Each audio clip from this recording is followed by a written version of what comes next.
Hai guys, welcome back to my channel bersama saya iMovie.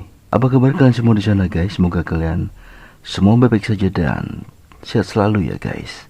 Alur cerita film kali ini dipenuhi dengan jumpscare yang ya lumayan buat jantung kita jadi deg-degan. Seperti biasa ya guys, sebelum kita mulai, kita intro dulu.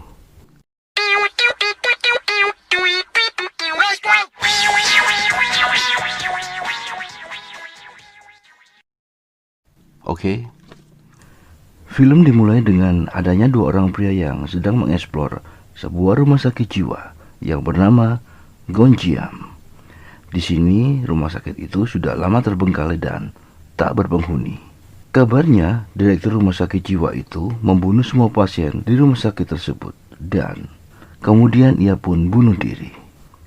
Di situ kedua pria tersebut berjalan menuju kamar 402. Di mana kamar itu terkunci dan tak pernah ada yang bisa membukanya. Kamar 402 ini diceritakan sebagai kamar yang terkutuk dan awal dari semua kematian. Terlihat di sini mereka sedang mencoba membuka kamar itu. Akan tetapi, mereka tiba-tiba mendengar suara bola pingpong dan siaran mereka pun berakhir. Tapi bukan alur cerita ini ya guys yang berakhir. Lanjut, berita hilangnya kedua pria itu diketahui oleh Hajun. Hajun ini adalah seorang YouTuber yang kontennya selalu menceritakan tentang sesuatu yang mistis dan horor. Dia pun penasaran dan akan membuat konten dengan menjelajahi rumah sakit jiwa itu. Hajun mengajak 6 orang, di mana di situ terlihat ada 3 orang wanita yang bernama Ahyun, Charlotte, dan Jiyun. Dan 3 orang pria bernama Sunghun, Sungwook, dan Jayun. Rencananya mereka akan live di rumah sakit jiwa itu dengan tujuan akan mendapatkan 1 juta penonton, dan pastinya ini semua akan membawa cerita yang berbeda dari konten-konten sebelumnya. Keesokan harinya mereka menuju ke rumah sakit jiwa itu. Setelah sampai di sana, mereka mempersiapkan peralatan dan membangun sebuah tenda yang digunakan sebagai base camp dan tempat monitoring acara tersebut. Di sini Hajun tinggal di base camp untuk mengontrol semua kegiatan live ini. Sedangkan ke-6 orang ini bersiap-siap untuk menuju ke rumah sakit jiwa dan memulai aksinya. Setelah mereka sampai di depan pintu rumah sakit jiwa itu, ada tulisan di sana yang menegaskan bahwa jika masuk kau akan mati. Tapi niat dan nyali mereka sudah tak menghiraukan peringatan itu. Kini mereka sudah masuk ke dalam rumah sakit jiwa tersebut. Ketika Sungwook sedang menjelaskan rangkaian urutan eksplorasi mereka, tiba-tiba pintu kamar di belakangnya yang tadinya terbuka kini tertutup dengan sendirinya. Semua yang ada di sana pun kaget dengan kejadian itu. Tapi karena tekad mereka yang begitu kuat, mereka mengacukan itu semua. Malahan mereka jadi penasaran dan masuk ke sana. Ternyata itu tadi adalah kantor direktur rumah sakit jiwa.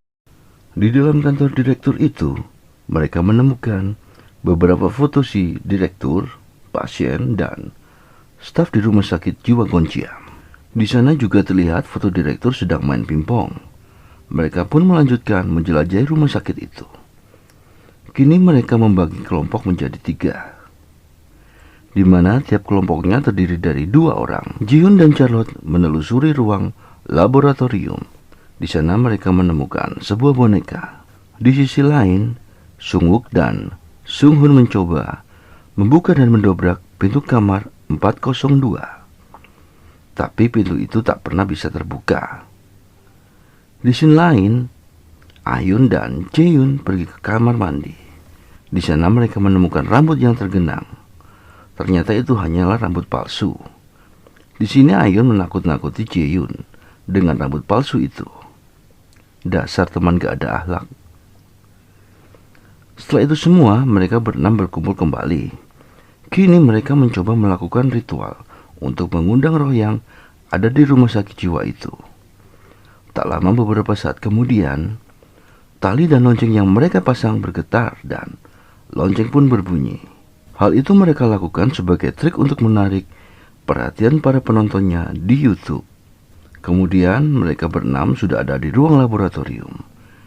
Di sini Charlotte dan Ji-Yoon terkejut karena boneka yang mereka temukan dan lihat sebelumnya sudah berpindah tempat. Mereka seperti tidak percaya dengan hal itu karena mereka yakin itu adalah boneka yang sama. Yang di sana juga boneka itu dipegang oleh salah satu pasien di foto. Tiba-tiba, tanpa diketahui penyebabnya, Charlotte berteriak histeris ketakutan dan pergi meninggalkan ruangan itu. Kini mereka semua berkumpul kembali. Di situ Charlotte memarahi Sung-wook karena mengambil boneka tersebut. Dia juga melarang semuanya untuk menyentuh barang-barang yang ada di sana. Ha-jun yang berada di ruang monitor di luar rumah sakit jiwa itu menyuruh Ji-Yoon dan Ah-hyun untuk membuka pintu kamar 402. Keempat peserta itu kini sudah berada di ruang perawatan. Kemudian mereka masuk dan melihat banyak peti mati yang mereka rasa sangat aneh. Sung-wook mencoba menakuti teman-temannya dengan memasukkan tangannya ke dalam lubang peti mati. Ternyata itu hanyalah prank, guys. Ji-Yoon mencoba hal yang sama, tapi anehnya di sana tangannya benar-benar ditarik dan tangannya itu pun terluka. Seketika itu peti itu pun terbuka dengan sendirinya. Tiba-tiba sial yang dipakai Charlotte ditarik ke atas. Mereka berempat sangat ketakutan, berteriak histeris dan langsung keluar dengan langkah seribunya. Di sini Charlotte dan Ji-Yoon yang sudah ketakutan menginginkan untuk pergi dari rumah sakit jiwa itu. Tapi keinginan itu terpatahkan oleh perintah Ha-jun untuk tetap melanjutkan siaran. Karena jumlah penonton saat ini sudah meningkat drastis. Dari dalam basecamp, Ha-jun melihat rekaman ulang dari ke-6 peserta tersebut. Di situ dia menemukan sesuatu yang aneh. Karena di situ Ha-jun melihat ke-6 peserta itu ada di dalam rekaman.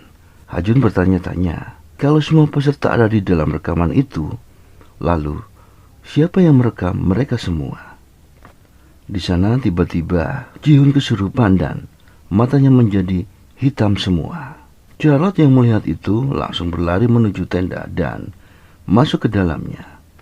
Tak lama dia pun menyadari bahwa sesungguhnya dia kini berada di kamar 402. Di situ dia melihat Ji-Yoon berada di sudut ruangan dan menemukan boneka yang sebelumnya dia lihat kini berada di kakinya. Tiba-tiba seseorang pria tanpa busana muncul di depannya. Charlotte pun ditarik ke dalam kegelapan kamar itu. Di sisi lain, Sung-wook dan Sung-hoon yang ada di ruang peralatan melihat kursi roda berjalan dengan sendirinya. Ngeri banget, guys. Semua barang di sana pun mulai melayang-layang sendiri. Di sini menggambarkan bahwa ada eksistensi makhluk lain. Dan celakanya lagi, barang-barang yang melayang dengan sendirinya itu mengenai Sun-wook dan membuatnya pingsan. Sung-hoon bergegas mencari pertolongan dengan menghampiri Ji-Yoon dan Ah-hyun, yang saat itu masih berusaha membuka pintu kamar 402. Kemudian tanpa mereka sadari tiba-tiba bola pingpong memantul dan mengenai mereka.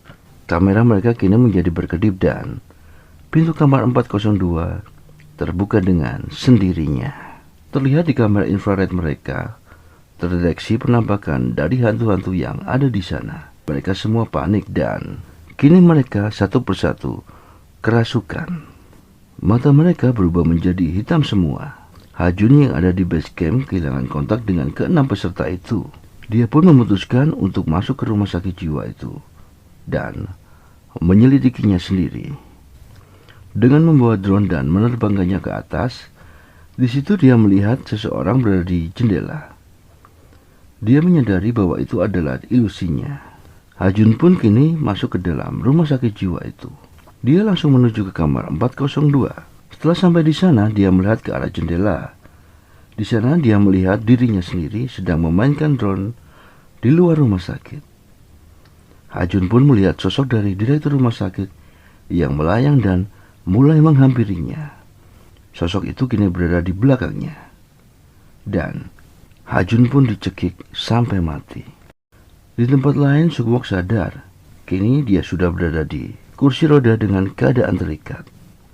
Dia mencoba memanggil teman-temannya dan tak ada satupun yang menjawabnya. Seketika itu, kursi roda itu bergerak menuju ke kamar 402 dengan sendirinya. Penonton di siaran mereka yang sudah hampir menyentuh angka di 1 juta langsung turun dengan drastis. Ya, karena penonton siaran itu menduga bahwa semuanya itu hanyalah settingan dan film pun berakhir. Oke guys, itu tadi alur cerita dari film Gonjiam. Semoga kalian semua terhibur. Dan jika kalian suka dengan film ini, jangan lupa ya guys untuk like, share, komen, dan nyalakan loncengnya.